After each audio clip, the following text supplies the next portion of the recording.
Well, hello everyone, welcome back guys, back again with another lab number 4 from cross-site scripting vulnerability module. And today lab is all about DOM XSS. Once again, as sync we are using, the application is using innerHTML. So innerHTML is going to be the sync where your JavaScript is going to be executed, and the source, this is same like in the previous lab. So before going further, this little disclaimer as always for you. This video and its content are only for educational and awareness purpose, and I do not support any unethical or illegal act. That being said, let's jump to the lab. So here, as you can see, if we search anything, this is a blog application. And if I search anything, let's say cybersec radar, and we search this. So once we search it, we find here that whatever we type in the input field, we found here rendered. So I'm going to right click here and click on inspect. Okay, and here as you can see, the input is rendered here. But if you see closely below this, there is a script tag, and inside that script tag there is a function. Actually creating one function. This is a custom function saying by name do search query, and the parameter here is query. This function needed this parameter query. So within this function, what it's defining, it's saying by using the object document.get element by id, which is search message. And search message, here you can see in the span tag there is id created by name as search message. Dot innerHTML is equal to query, and from where it is going to retrieve this query, for this it is going to create a variable, and the variable name itself is query, and it's defining new URL search parameter windows.location.search, then get the search term, and if query is there, so call this function, which is this one. Okay, so it retrieved the query, whatever you write here, and then provide this to this function do search query, and then it is going to execute it within innerHTML.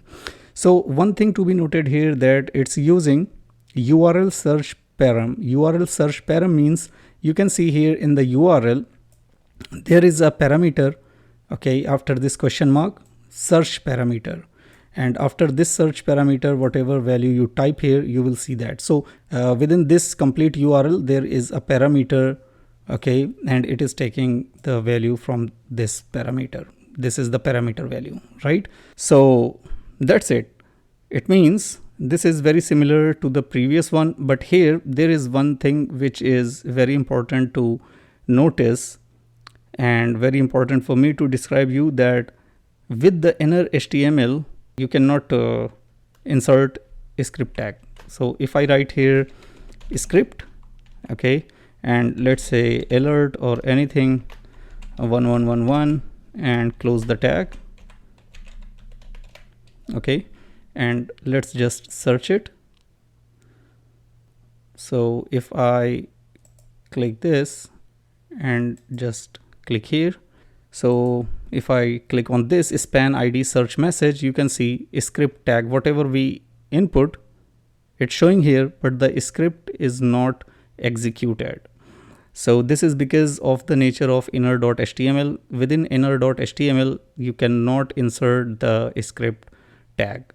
So we can insert another tag, which is image tag, and we are going to say source is equal to let's say anything xxx or xxx, and we are going to say if you do not get this source, then you should call error, and within error I'm going to call alert pop-up. Okay, so within alert I'm going to say cybersec radar. Okay, so once I click on search, you will see the pop-up alert, and there you go. So you can see there is a pop-up window saying cybersec radar, and just click on OK. So the lab is solved, but if I click on this and hover my cursor here and click on this image, because we insert the image tag. So here you see the image, but the source is invalid, so it is not retrieving that image from anywhere. So you can see, because of this URL or this source is invalid, within on error you defined this alert function. Okay, so that's it for this video, and it is quite easy. In next coming videos you are going to have more fun, hopefully. So that's it. I'm going to see you in the next video. Bye.